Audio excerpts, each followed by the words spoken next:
All. We will wait for 1 or 2 minutes as some more students are joining us, right?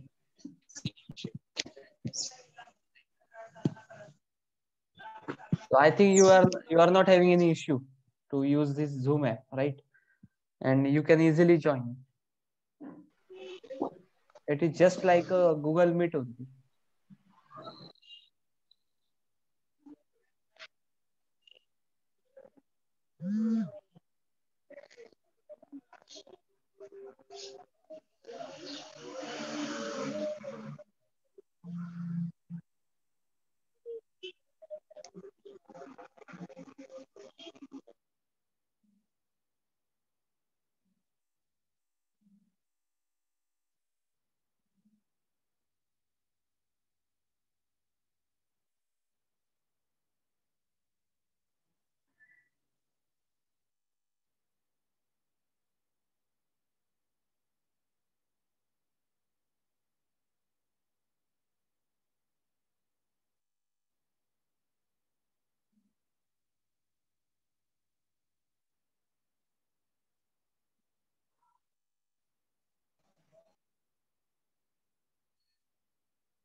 Okay, so we will start it. And as and when some more students try to admit this thing, we will take it. Okay, no issues. So in the last session, we have briefly discussed about the curriculum, that is the syllabus copy. And we have also discussed what are the units or what are the points you want to take it. Okay, there are 5 units are there. And we have briefly introduced all 5 units in the last session. That is starting with the introduction to computer system. Then we are having a word processing, then presentation tools. We are also having spreadsheets, and then we are having internet basics. So we have seen all these things. And just now I have shared one syllabus copy on your group. So you can refer that syllabus copy also. Okay, that is a first year syllabus copy. You can refer it.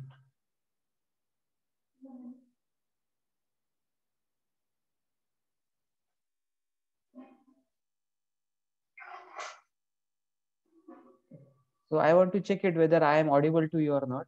Okay, and then I can start with today's session. Yes, anyone from you? Am I audible to you?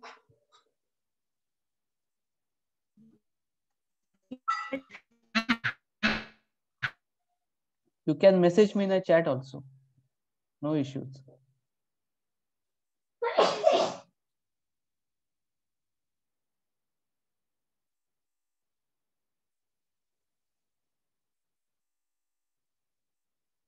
Yes, okay. So I got a message. Okay, no problem, no issues. Okay, okay.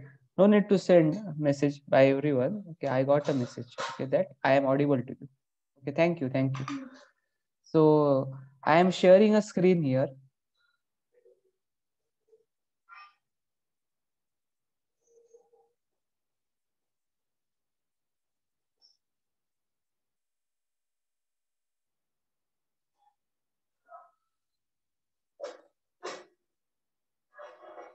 Okay. So we begin with this particular slide.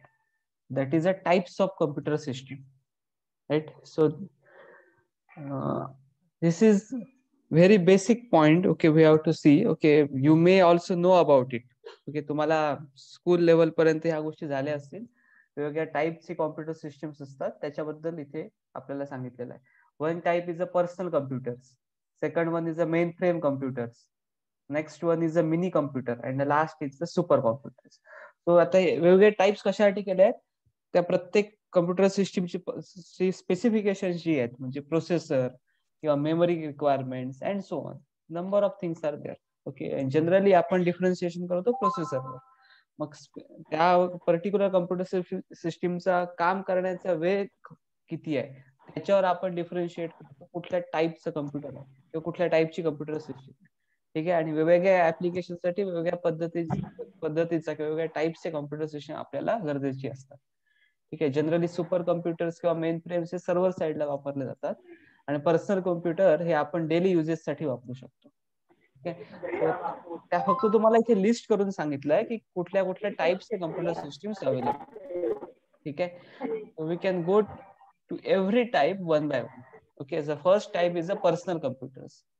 Okay, so the most common type of a computer is a personal computer that is designed to sit on a desk or a table. So these are the system that you can see around you. Okay, तेव्हा तुम्ही ह्या गोष्टी बघताय आणि clear आहे. तुम्ही शाळेमध्ये वापरला असेल, तुम्ही घरात वापरत असाल, एखाद्या ऑफिसमध्ये वापरत असाल, ते कुठल्या टाईपचे कम्प्युटर सिस्टम आहेत, ती पर्सनल कम्प्युटर्स. आणि सध्याच्या काळामध्ये 80% सिस्टम या पर्सनल कॉम्प्युटर्स असतात. 80%. ओके, हे त्यांनी एक फोरकास्ट केलेली गोष्ट आहे. म्हणजे त्यांनी एक अनालिसिस केलंय, त्याच्यातून त्यांना लक्षात आलंय की अराउंड 75 to 80% सिस्टीम्स या काय असतात, पर्सनल कॉम्प्युटर्स असतात. म्हणजे तुम्हाला पाहिजे तेव्हा पाहिजे त्या वेळेला तुम्ही त्या गोष्टी वापरू शकता. ओके, किंवा प्रोसेसिंग करू शकता, अनालिसिस करू शकता. So they are having a greater edge and efficient. They are efficient. Okay, you can use for different applications to produce music, to edit photographs, to create videos, and so on. You can create it. The main component of the personal computer is the system units. Okay, so basically it is a CPU, right? So second type is a mainframe computers. The mainframe computer हे कशासाठी वापरतात? Organisation server साईडला वापरतात त्या टाईपचे computers. Server साईडला म्हणजे ज्याच्यामध्ये हायर प्रोसेसिंग पॉवरची गरज असते, हायर मेमरी रिक्वायरमेंट्स असते, त्या ठिकाणी मेन फ्रेम कम्प्युटर वापरले जातात. एक्झाम्पल साठी जर तुम्ही जर जीमेल वापरत असाल, त्या जीमेलचा डेटा जो मेंटेन करायचा आहे आपल्याला, त्यासाठी सर्व्हरची आवश्यकता असते. सर्व्हर म्हणजे एक प्रकारचे कम्प्युटर सिस्टीमच असतात, परंतु सर्व्हर हे काय मेन फ्रेम कम्प्युटर्स आहे, ज्यामध्ये हायर प्रोसेसिंग पॉवर असते आणि हायर मेमरी कॅपॅबिलिटीज पण असतात. तुम्ही विचार करा, मिलियन्स ऑफ युजर त्या जीमेलला एकाच वेळेला वापरत असतात आणि त्या सर्वांना कमीत कमी वेळामध्ये, फ्रॅक्शन ऑफ सेकंड मध्ये किंवा मिली सेकंड मध्ये रिस्पॉन्स द्यावा लागतो. मग हा एवढ्या कमी वेळात रिस्पॉन्स कधी मिळू शकतो? जर हायर प्रोसेसिंग पॉवर असेल अवेलेबल, तरच तो रिस्पॉन्स मिळू शकतो. जर प्रोसेसिंग पॉवर लिमिटेड असेल तर असा रिस्पॉन्स देता येईल. ठीक आहे. मग त्या केसेसमध्ये हायर प्रोसेसिंग पॉवर पाहिजे आणि हायर मेमरी कॅपॅबिलिटीज पण पाहिजे, कारण ज्याच्यामध्ये स्टोरेज करावं लागतं आपल्याला. ठीक आहे. एवढ्या साऱ्या लोकांचा डेटा आपल्याला स्टोअर करायचा आहे. जीमेल जरी असेल तरी पण डेटा येतो एक प्रकारचा, स्टोअर करायचा आहे किंवा तो ऍक्सेस करायचा आहे. So for that we have to use it. Okay, similarly, last part is the supercomputers. Okay, it is also having a higher processing power, higher memory capabilities. ठीक आहे. तर तुम्ही ऐकलं असेल की भारतामध्ये सुपर कॉम्प्युटर कधी बनवला गेला आणि त्याच्याबद्दल बऱ्याच गोष्टी सांगितल्या जातात. विजय भाटकर हे नाव तुम्ही ऐकलं असेल, त्यांनी सुरुवातीला परम सुपर कॉम्प्युटर बनवला होता. तर त्याच्याकडे प्रचंड प्रोसेसिंग पॉवर आहे आणि हा मेमरी कॅपॅबिलिटीज पण अवेलेबल आहे. And a mini computer is nothing but, okay, just like a personal computer. Okay, it is having a lower memory capabilities and lower processing power as compared to the mainframe computers. ठीक आहे. मग ह्या 4 types मध्ये आपण generally काय वापरतोय college लेवलला किंवा ऑफिसमध्ये सुद्धा, कंपनीमध्ये किंवा ऑफिसमध्ये कोणत्या कॉम्प्युटर वापरतोय? पर्सनल कॉम्प्युटर वापरतोय. We are using a personal computer. कारण आपण मेन फ्रेम वापरू शकत नाही किंवा आपण वापरत नाही रादर, कारण का आपल्याला सर्व्हर साइडचं प्रोसेसिंग करायचं नाहीये. ओके, इंडिव्हिज्युअल लेवलला, ओके, कंपनी लेवलला करायचं असेल, ऑर्गनायझेशन मध्ये करायचं असेल, ओके, गुगलला करावं लागत असेल, फेसबुकला करावं लागत असेल, परंतु इंडिव्हिज्युअली काही करावं लागत नाही. So we are not using all 3 types, remaining 3 types, type 2, type 3 and type 4, but we are using a personal computers, okay, for all our daily activities, okay, as well as office work, right? So this is the very most common type of a computer, that is a personal computer. Okay, and it comprises of system units.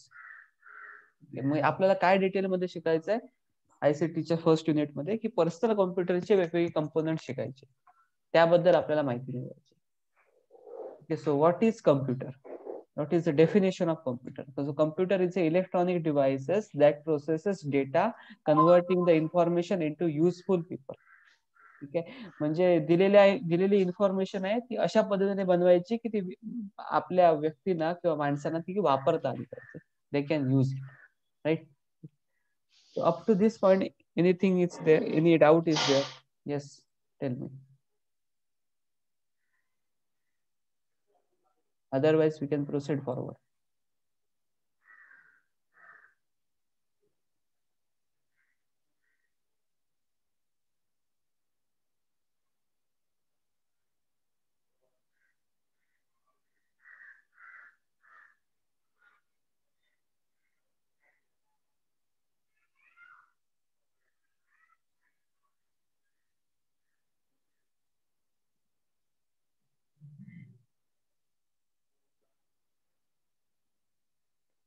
Yes, any doubt is there, you can message in a chat box also.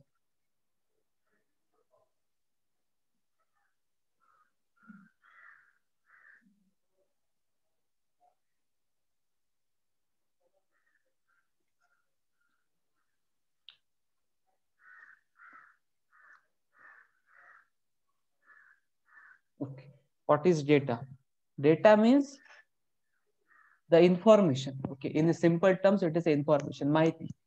Okay, ज्या ज्या गोष्टी आपल्याला कॉम्प्युटरला द्याव्या लागतात input म्हणून. For example, तुम्ही paint application वापरलं असेल. ओके, मायक्रोसॉफ्ट पेंट ऍप्लिकेशन वापरलं असेल. मायक्रोसॉफ्ट पेंट मध्ये समजा तुम्ही पिक्चर ड्रॉ करताय. ओके, एखादं पिक्चर ड्रॉ केलं असेल तर ते पिक्चर तुम्हाला परत बघता यावं, म्हणजे पुन्हा पाहता यावं 2 दिवसानंतर, 8 दिवसानंतर, तर ते पिक्चर आपल्याला स्टोअर करावं लागतं. ओके, मग ते स्टोअर कुठल्या फॉर्मॅटमध्ये होतं? डिजिटल फॉर्मॅटमध्ये होतं. कम्प्युटर सिस्टम मध्ये ते नेहमी डिजिटल फॉर्मॅटमध्ये स्टोअर होतं. त्या गोष्टी तुम्हाला आता पुढे येतीलच. ओके, म्हणजेच 1010 फॉर्मॅटमध्ये ते स्टोअर होतं.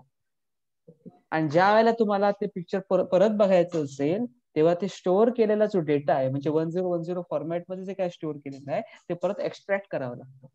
मग ते स्टोरेज जे आपण करतो त्याला आपण काय म्हणतो? Data. That is called as a data.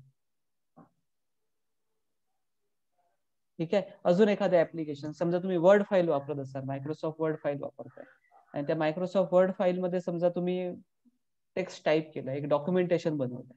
Okay, latest suppose तुम्ही क्वेश्चन पेपर डिझाईन करताय. Okay, you have created 10 questions, right. आणि हे 10 क्वेश्चन जे तुम्ही डिझाईन केले आहेत, म्हणजे तो जो क्वेश्चन पेपर तुम्ही डिझाईन केलाय, ती एक्झाम तुम्हाला 8 दिवसानंतर घ्यायची आहे तुमच्या मुलांसाठी. मग तुम्ही काय करणार आहात? त्या मायक्रोसॉफ्ट वर्ड फाईलला काय करणार? स्टोअर करणार. आपण बघणार आहोत कशा पद्धतीने आपण स्टोअर करणार आहोत या गोष्टी.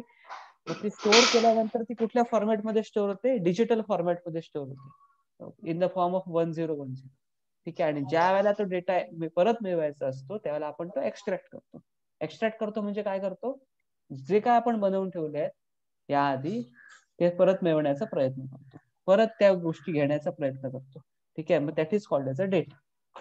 Okay, that is a information. जर तुम्ही नोटबुक मध्ये लिहित असाल तर त्याला सुद्धा तुम्ही डेटा म्हणू शकता. पण कम्प्युटरच्या भाषेमध्ये आपण रिलिव्हंटली नेहमी आपण जे काय तयार करत असतो त्याला डेटा म्हणत असतो. Okay, that is nothing but a memory, or data is nothing but actually more correct word is a data. Data is a information. Okay, माहितीचं संकलन आहे एक प्रकार. ठीक आहे. अजून काही डाउट्स? नाही. ठीक आहे, will go forward.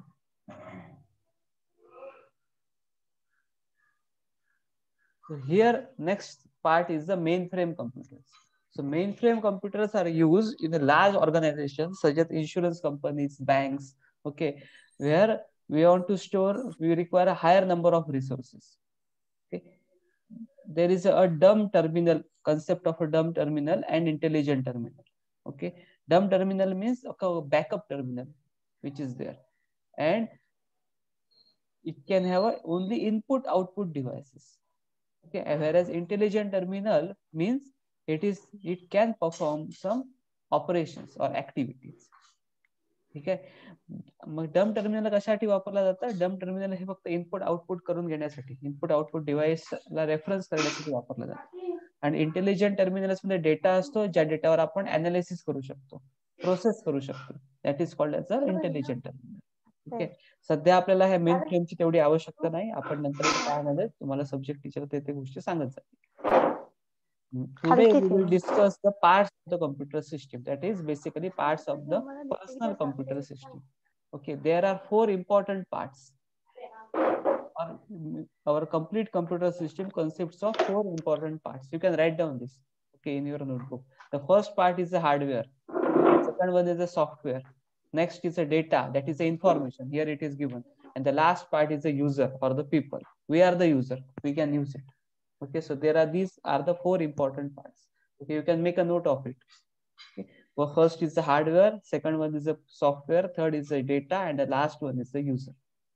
Okay, again, in this particular software part, there are 2 sub parts. Okay, one is called as the system software, and the second one is called as the application software. Okay, कोणते सब part आहे software मध्ये? 2. पहिला आहे system software आहे, दुसरा कोणता आहे application software आहे. मग सिस्टीम सॉफ्टवेअर मध्ये काय येतं सांगा? सिस्टीम सॉफ्टवेअर मध्ये तुमची ऑपरेटिंग सिस्टीम येते. समजा तुमच्या कॉम्प्युटरवर तुमच्याकडे विंडोज 10 ऑपरेटिंग सिस्टीम असेल, विंडोज 7 असेल, किंवा कोणती ओपन सोर्स सॉफ्टवेअर सिस्टीम असेल, फॉर एक्झाम्पल लायनक्स असेल, मग ती कशामध्ये येणार आहे? सिस्टीम सॉफ्टवेअर मध्ये येणार. आणि ऍप्लिकेशन सॉफ्टवेअर मध्ये ऍप्लिकेशन प्रोग्राम्स येणार. ऍप्लिकेशन प्रोग्राम्स मध्ये फॉर एक्झाम्पल मायक्रोसॉफ्ट ऑफिस येईल, ऍप्लिकेशन प्रोग्राम मध्ये मायक्रोसॉफ्ट पेंट येईल. ओके, कदाचित तुम्ही झूम साठी जर इन्स्टॉल केलं असेल तर झूमचं ऍप्लिकेशन सुद्धा ऍप्लिकेशन सॉफ्टवेअर आहे. ओके, लॅपटॉप वापरत आहे किंवा कॉम्प्युटर वापरत आहे तर ते ऍप्लिकेशन सॉफ्टवेअर आहे. गुगल मीट समजा EXE फाईल असेल तर तुमचं application software. All are the application. त्या व्यतिरिक्त तुम्ही समजा म्युझिक प्लेअर इन्स्टॉल केलाय, ज्यांचा ऑडिओ चालू असेल तरी थोडा म्यूट करा, ऑडिओ म्यूट करा प्लीज. अंकिता, म्यूट युअर, कारण पूर्ण मीटिंग डिस्टर्ब होते त्यामुळे. ठीक आहे.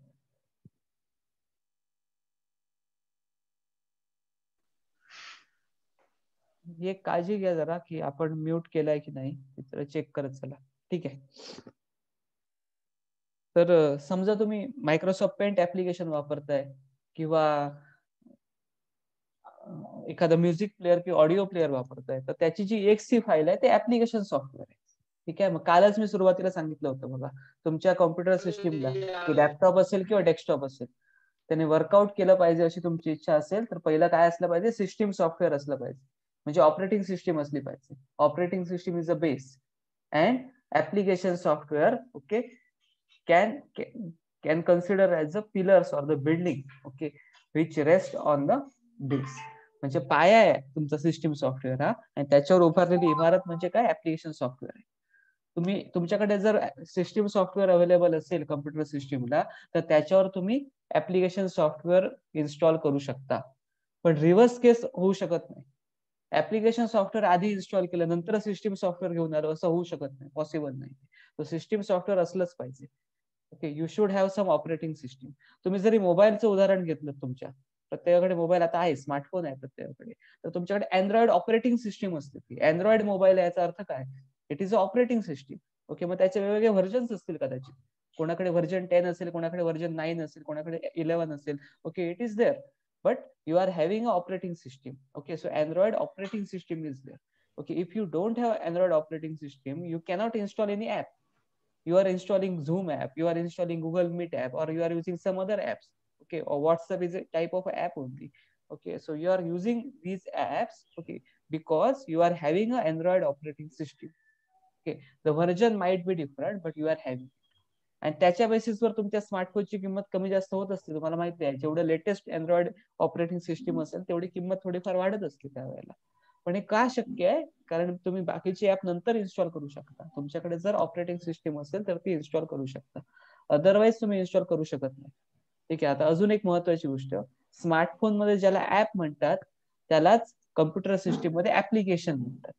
तो शॉर्ट फॉर्म आहे एक प्रकारे त्याचा. तेव्हा अॅनालॉगस आहेत या दोन्ही टर्म्स. ओके, सिमिलर आहेत. Okay, in a computer system we are using a term called as application. Okay, whereas in case of our Android mobiles, okay, generally we are having Android mobiles. काही जणांकडे कदाचित iPhone पण असतील, पण generally आपण काय वापरतोय? सगळेजण अँड्रॉइड मोबाईल वापरताय. अँड्रॉइड मोबाईल मध्ये काय म्हणतो आपण? त्याला ऍप म्हणतो. So it is very similar okay with a application. Okay, म्हणजे जे जे काय तुम्ही ऍप बरोबर करू शकता, ऍपचा वापर करून त्या सगळ्या गोष्टी तुम्ही कम्प्युटर सिस्टीम मध्ये ऍप्लिकेशन म्हणून करू शकता. ज्यांच्याकडे कम्प्युटर सिस्टीम नसेल घरी, लॅपटॉप नसेल किंवा डेस्कटॉप नसेल, तर त्यांना हे समजायला खूप सोपं जाईल. ओके, तुमचा अँड्रॉइड मोबाईल हा पण एक ज्याच्यामध्ये सुद्धा एक ऑपरेटिंग सिस्टीम आहे आणि त्याच्यावर वेगवेगळी ऍप तुम्ही इन्स्टॉल केली.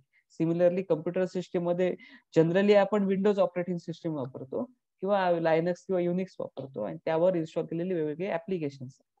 Okay, now the idea should be clear. So hardware, what is hardware? Now the last point is a user here, right? Okay, आता user बद्दल बघूया. So data म्हणजे information clear आहे तुम्हाला. Okay, last is a user, that is the people. Now again in a user there are two types of user generally. Okay, one type is the application users and the second type is the software developers or the programmers. Okay, computer system वापरणारे generally दोन प्रकारचे लोक आहेत. एक कोण आहेत? Software developers आहेत, म्हणजे तुम्ही होणार आहात पुढे जाऊन. डिप्लोमा कदाचित तुम्ही डिग्री कराल तर तुम्ही सॉफ्टवेअर डेव्हलपर्स होणार आहात, त्या कम्युनिटीमध्ये जाणार आहात तुम्ही. आणि दुसरे युजर कोण आहेत? ऍप्लिकेशन युजर आहेत. ओके, बऱ्याच लोकांना शेवटपर्यंत क्लिअर नसतं, डिफरन्शिएट करू शकत नाही, पण तुम्हाला करता आलं पाहिजे because you are the software developers, you are the future software developers, you should differentiate it. Okay, तुम्ही सांगितलं पाहिजे एक्झॅक्टली काय डिफरन्स आहे. तर हे जे युजर आहे ते युजरचे दोन टाईप आहेत. मग सॉफ्टवेअर डेव्हलपरचं काय काम आहे किंवा सॉफ्टवेअर इंडस्ट्रीमध्ये काम करणाऱ्या लोकांचं काय काम आहे? मग ते टेस्टिंग करणारे असतील, कदाचित नेटवर्किंगवर काम करणारे असतील, त्यांचं काय काम आहे, किंवा डेटाबेसवर काम करणारे असतील, ते ऍक्च्युअली ऍप्लिकेशन सॉफ्टवेअर डिझाईन करतात. ओके, तुम्ही ऍप्लिकेशन सॉफ्टवेअर डिझाईन करत असता. ठीक आहे, एखाद्या कंपनीसाठी जर ऍप्लिकेशन सॉफ्टवेअरची गरज असेल, एक्झाम्पलसाठी एखाद्या बँकसाठी जर तुम्हाला ऑनलाईन इंटरफेस द्यायचा असेल, म्हणजे त्या बँकेचं काम ऑनलाईन झालं पाहिजे, त्यासाठी तुम्ही सॉफ्टवेअर डिझाईन करत असाल. तुमच्या 50 लोकांची तुमची एक टीम आहे, मग त्यातले काही लोक टेस्टिंगचं काम करतात, काही लोक डेव्हलपमेंटचं काम करतात, त्या सगळ्या गोष्टी पुढे येणार आहेत. ओके, मग त्या प्रोजेक्टवर काम करतात, सॉफ्टवेअर प्रोजेक्टवर काम करतात. मग तुम्ही 6 महिन्यानंतर किंवा 8 महिन्यानंतर तुम्ही ते ऍप्लिकेशन तयार करणार आहात. तुम्हाला तो दिलेला वेळ आहे, टाइम स्पॅन आहे, आणि तुमची 50 लोकांची टीम आहे, जी टीम तुमची ऍप्लिकेशन किंवा हे प्रोजेक्ट बनवणार आहे. मग याचा अर्थ काय? तुम्ही सॉफ्टवेअर डेव्हलपर्स आहात तुम्ही सगळेजण.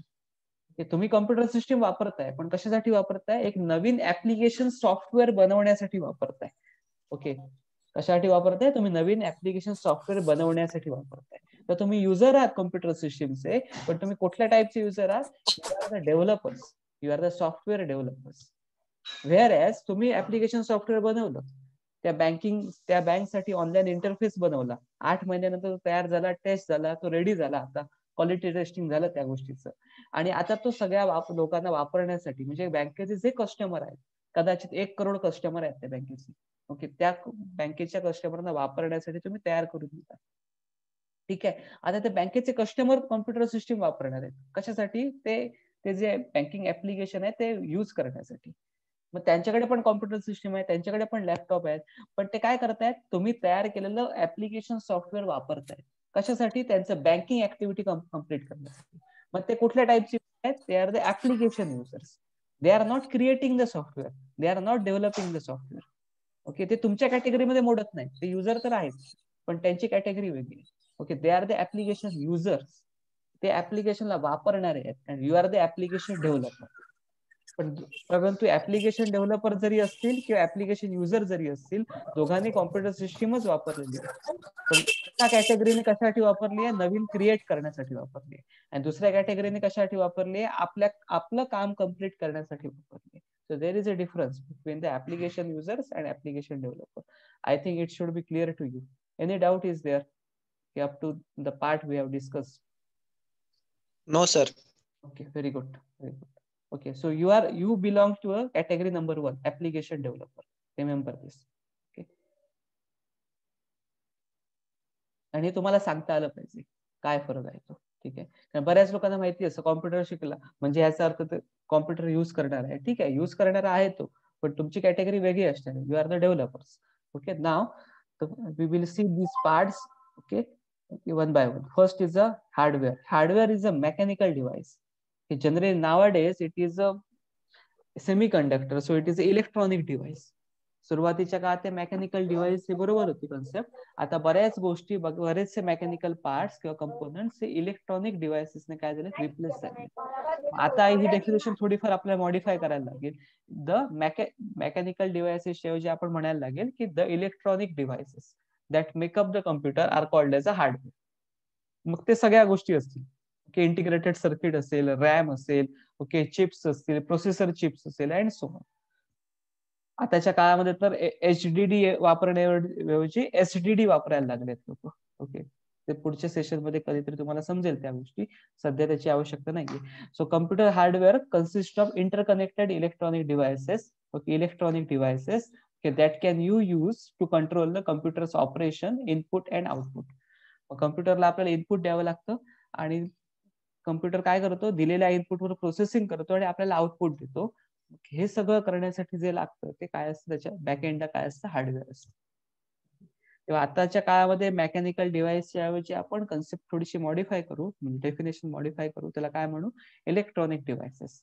Okay, the electronic devices that make up the computer are called as a hardware, or you can give a definition as the mechanical and electronic devices that make up the computer are called as a hardware. The second is a software. It is a set of instructions that makes the computer to perform a task. In other words, software tells the computer what to do and how to do. Okay. म्हणजे आता software काय करत असतं, software म्हणजे थोडक्यात काय, set of instructions आहेत, commands आहेत एक प्रकारे दिलेल्या. ओके, कम्प्युटर सिस्टीमने काय काम करायचं, तुम्ही ऍप्लिकेशन सॉफ्टवेअर डिझाईन करता, याचा अर्थ काय, त्या सॉफ्टवेअरने कसं काम करायचं, बँकिंग ऍक्टिव्हिटीज कशा परफॉर्म करायच्या. मग बँकिंग ऍक्टिव्हिटीज मध्ये डिपॉझिटची ऍक्टिव्हिटी पण असेल, विड्रॉलची पण ऍक्टिव्हिटी असेल, ओके, ट्रान्सफर ऍक्टिव्हिटी असेल, ओके, अमाऊंट ट्रान्सफर करायची, NEFT करायची, ती ऍक्टिव्हिटी असेल. There are number of activities. कोणत्याही बँकेचं तुम्ही ऑनलाईन सॉफ्टवेअर बघा, त्याच्यामध्ये तुम्हाला या सगळ्या ऍक्टिव्हिटीज दिसतील.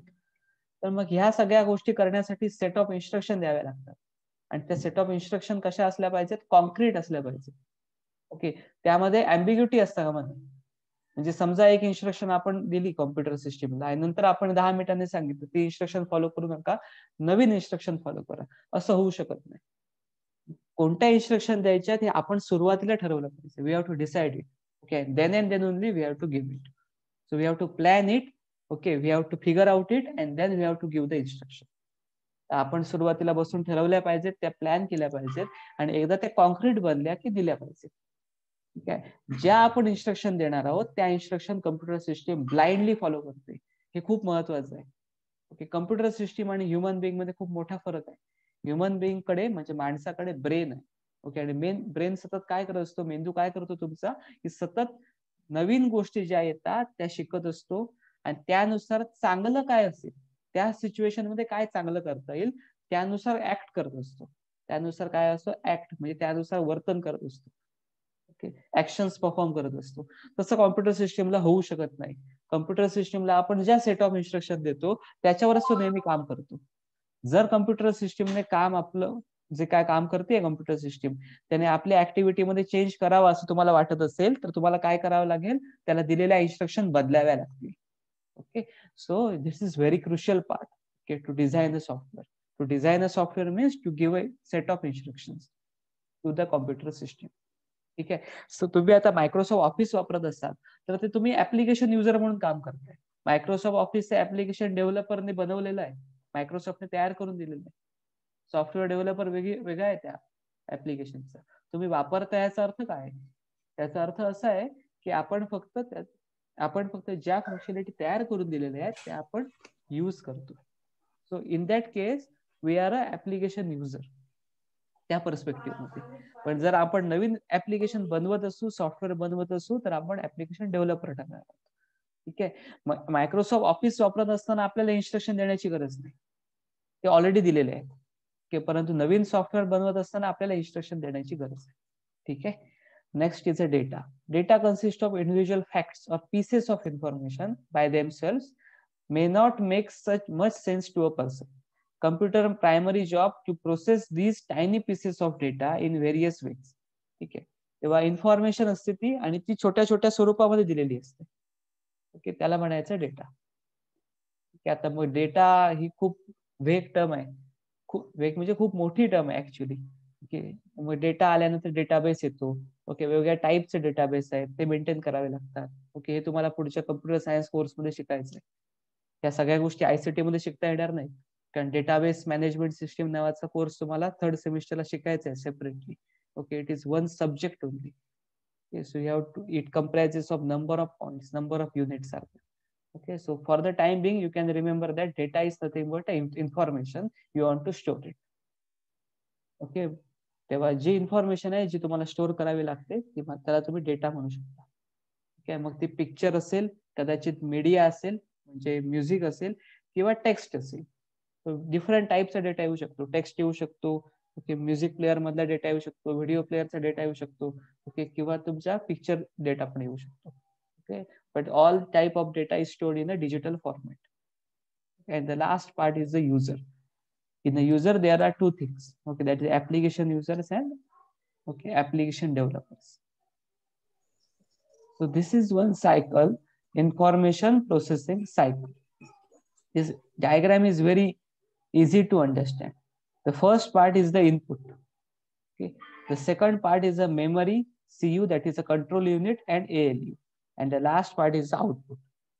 So memory, then this is a control unit, and last is the ALU, that is arithmetic logic unit. तुमच्यापैकी काही लोकांनी ही नावं ऐकली असतील, पण काही लोकांनी ऐकली पण नसेल कदाचित. तुम्हाला ह्या प्रत्येक युनिटचं जे काय माहिती आहे त्याची माहिती आपल्या युनिट 1 मध्ये बघायची. वन बाय वन ही प्रत्येक युनिट आपण नंतर बघणार आहोत. ठीक आहे, तेव्हा सध्या असा विचार करा, हे इनपुट आहे. ओके, इथे आपल्याकडे ही एक मशीन आहे असा विचार करा सध्या. इनपुट आपण मशीनला देतो, ओके, मशीन प्रोसेस करते आणि आउटपुट देते. तुम्हाला एक रिलेव्हंट एक्झाम्पल देतो मॅन्युफॅक्चरिंग मधलं. मेकॅनिकल कंपनी असेल, पेन मॅन्युफॅक्चरिंग कंपनी आहे, तर पेन मॅन्युफॅक्चरिंग मशीन आहे लावलेलं. मग त्याला इनपुट काय लागतं? Raw material. रॉ मटेरियल मध्ये काय काय येऊ शकतं? समजा प्लॅस्टिकचा वापर करत असेल तर प्लॅस्टिक येऊ शकतं. इंकचा वापर करावा लागतो आपल्याला त्या पेनामध्ये शाई भरण्यासाठी. मग your ink is also a raw material. त्याच्या व्यतिरिक्त काही कंपोनंट्स वापरत असाल तुम्ही, ओके, तर त्या सगळ्या गोष्टी काय ते रॉ मटेरियल येते. आणि ती पेन मॅन्युफॅक्चरिंगची जी मशीन आहे ती हे जे काय रॉ मटेरियल दिलेलं आहे ते इनपुट मानून त्याच्यावर प्रोसेसिंग करेल, मोल्डिंग करेल, सगळ्या गोष्टी तयार करेल आणि डेझिग्नेटेड शेप मध्ये पेन तयार करेल. डेझिग्नेटेड शेप मध्ये म्हणजे काय? एक दिलेला असेल ना कोणत्या आकारामध्ये पेन बनवायचं, त्याचा एक प्रोटोटाईप असेल, त्या प्रोटोटाईप मध्ये पेन तयार करेल आणि ते त्याचं आउटपुट असेल. तेव्हा जे मेकॅनिकल वर्ल्ड मध्ये जे होतं नेहमी, ओके, रॉ मटेरियल हे इनपुट असतं, मॅन्युफॅक्चरिंग युनिट जे असतं ते काय असतं, ती मशीन असते, ओके, आणि आउटपुटला काय असतं, प्रोसेस प्रोडक्ट मिळतं आपल्याला. तो pen is a process product, हे आपलं आउटपुट मिळतं. ते सिमिलरली कम्प्युटर सिस्टीम मध्ये पण होतं. कम्प्युटर सिस्टीमला इनपुट द्यावं लागतं, ओके. कम्प्युटर म्हणजे प्रोसेसर हे स्वतः एक काय प्रकारचं मशीन आहे आणि प्रोसेसर काय करतो, दिलेल्या इनपुटसाठी आउटपुट प्रोड्यूस करतो. फक्त एक गोष्ट आहे, दोघांमध्ये डिफरन्स आहे की मेकॅनिकल इन्स्ट्रुमेंट असेल, मेकॅनिकल मशीन असेल, तर त्याचं इनपुट किंवा त्याचं आउटपुट हे आपल्याला काय करता येतं, सेन्स करता येतं, हात लावून बघता येतं. पेन तयार करण्यासाठी जे रॉ मटेरियल आहे त्याला तुम्ही हात लावू शकता, तयार झालेल्या पेनाला पण हात लावू शकता. परंतु कम्प्युटर सिस्टीम मध्ये जे इनपुट असतं ते काय असतं, डिजिटल फॉर्मॅटमध्ये असतं. म्हणजे ते तुम्ही फक्त ऑब्झर्व करू शकता, त्याला तुम्ही सेन्स करू शकत नाही. जे आउटपुट मिळतं ते पण काय असतं, डिजिटल फॉर्मॅटमध्ये असतं, त्याला हात लावू शकत नाही, तुम्ही सेन्स करू शकत नाही, फक्त तुम्ही ऑब्झर्व करू शकता. तुम्ही बँकिंग ऍप्लिकेशन वापरताय एखाद्या बँकेचं, मग तुम्ही काय करताय, एक बॅलन्स ट्रान्सफर करताय तुमच्या अकाउंटवरून तुमच्या मित्राच्या अकाउंटवर किंवा मैत्रिणीच्या अकाउंटवर. तुमच्या अकाउंट मधला बॅलन्स कमी होईल, त्याच्या अकाउंट मधला बॅलन्स काय होईल, वाढेल. हे कसं होणार आहे, तुम्ही फक्त बघू शकताय, ती गोष्ट ऑब्झर्व करू शकताय, परंतु तुम्ही सेन्स करू शकत नाही. This is the fundamental difference between the computer system and mechanical system. Otherwise it is very analogous, otherwise it is very similar with the computer system. आणि एक महत्वाची गोष्ट तुम्हाला सांगायची आहे, ज्यांनी कम्प्युटर सिस्टीमवर काम केलं किंवा इन्व्हेन्शन केलं 1980s मध्ये, तर ते लोक सगळे मेकॅनिकल इंजिनियर होते किंवा इलेक्ट्रॉनिक इंजिनियर होते. सुरुवातीला कम्प्युटर इंजिनियर नावाची गोष्टच नव्हती. आणि त्या लोकांनी इव्हॅल्युएशन केलं, ते इव्हॅल्युएशन झाल्यानंतर कम्प्युटर सिस्टीम बनली. आणि आता कम्प्युटर इंजिनिअरिंगचे कोर्स चालू आहेत, डिप्लोमा कम्प्युटर इंजिनिअरिंग करता येतं आपल्याला, डिग्रीमध्ये करता येतं. पण म्हणजे याचा अर्थ काय, त्यांना फिजिकल वर्ल्ड मध्ये जे काय दिसत होतं मेकॅनिकल इंजिनिअरना, त्याच्यावरून त्यांनी कम्प्युटर सिस्टीम बनवल्या. मग फिजिकल वर्ल्ड मध्ये त्यांना काय दिसत होतं, मशीन इनपुट आउटपुट. सिमिलरली त्यांनी इथे पण केलं, मशीन इनपुट आउटपुट. फक्त इथे मशीन म्हणजे आपला प्रोसेसर आहे, आपला लॅपटॉप किंवा डेस्कटॉप ज्याच्यामध्ये प्रोसेसर अवेलेबल आहे, that is our machine. Input is a data and output is also data. ठीक आहे, so this is the information processing cycle. आपण इथे इन्फॉर्मेशन प्रोसेस करत असतो. इनपुट डेटा म्हणजे काय, इन्फॉर्मेशन आहे ती, त्याला प्रोसेस करत असतो. Hence it is a information processing cycle.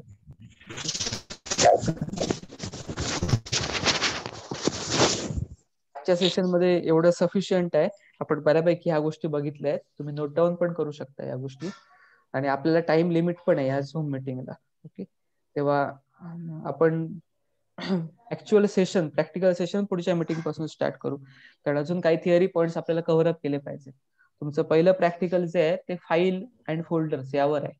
मग ते समजण्यासाठी आपल्याला अजून काही गोष्टी, थिअरी पॉईंट्स आपल्याला डिस्कस केले पाहिजे. ते आपण पुढच्या सेशन्स मध्ये, येणाऱ्या सेशन्स मध्ये आपण ते करू शकतो. आणि अजून एक महत्वाची गोष्ट अशी आहे की अजून थोडंफार टाइम टेबल मध्ये शिफ्टिंग चालू आहे काही प्रमाणामध्ये. ओके, तर अजून ते फायनलाइज व्हायचं आहे टाइम टेबल. मग कदाचित आज संध्याकाळपर्यंत किंवा उद्या तुम्हाला finalise time table, modified time table पण मिळेल. आणि ते मिळाल्यानंतर त्यानुसार आपण पुढच्या सेशन बद्दल विचार करू. ठीक आहे, तेव्हा नेक्स्ट वीक मध्ये तुम्हाला पुढची सेशन्स पण होतील आणि मॉडिफाईड टाइम टेबल मध्ये काय टाइम स्लॉट आहे तो पण बघितला जाईल. मॉडिफाईड टाइम टेबल मध्ये कदाचित नवीन फॅकल्टी पण तुम्हाला पुढचं सेशन घेऊ शकते. मग ते एकदा डिसाईड झाल्यानंतर तुम्हाला ते सांगितलं जाईल. आणि तुमची नेहमीप्रमाणे त्या टाइम टेबल प्रमाणे तुमची 2 जी सेशन्स आहेत, आयसीटीची आणि प्रॅक्टिकल, ते कॅरी आउट केलं जाईल. ठीक आहे, तर त्या जरा सेटल डाऊन होऊ देत, समजून देत त्याच्यामध्ये काय चेंजेस होत आहेत ते.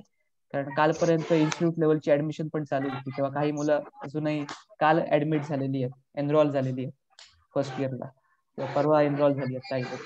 मग ते फिक्सअप होईल आणि ते तुम्हाला नवीन time table, updated time table first year कडून येईल. फर्स्ट इयर कोऑर्डिनेटर जे आहेत तुम्हाला अपडेटेड टाइम टेबल देतील. त्यानुसार तुमची पुढची सेशन होतील. नवीन फॅकल्टी असेल तर नवीन दुसरी फॅकल्टी तुम्हाला ती सेशन घेईल. नवीन म्हणजे दुसरी फॅकल्टी, कदाचित माझ्याकडे जास्त वर्कलोड असेल दुसऱ्या सब्जेक्टचा, तर दुसरी फॅकल्टी पुढची सेशन. आणि आजच्या सेशनचं रेकॉर्डिंग तुम्हाला पाठवलं जाईल. ओके, झूम वर रेकॉर्डिंग केलेलं आहे, ते तुम्हाला येत्या काही 10 ते 15 मिनिटांमध्ये मी पाठवतो. ठीक आहे, काही डाऊट्स असेल तर तुम्ही पुढच्या सेशन पासून ते विचारू शकता. ओके सर, ग्रुप सर बोला.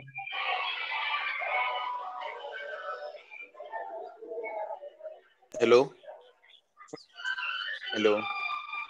लवकर बोला. हा सर, ग्रुपला पीडीएफ टाकली, ती कोणती टाकली आहे? ही सिलेबस कॉपी आहे, तुम्हाला दिली आहे ती फर्स्ट इयरची सिलेबस कॉपी. तुम्ही एकदा बघून ठेवा सिलेबस कॉपी. ठीक आहे, आणि पुढच्या गोष्टीबद्दल तुम्हाला सांगितलं जाईल. काही प्रॉब्लेम नाही. मॉडिफाईड टाइम टेबल असेल त्याबद्दल एचओडी सांगतील फर्स्ट इयरचे. आणि तुम्हाला फॅकल्टी बद्दल काही चेंज झाले तर ते पण सांगितले जातील. Okay, so thank you all. Thank you for joining this session. Okay sir.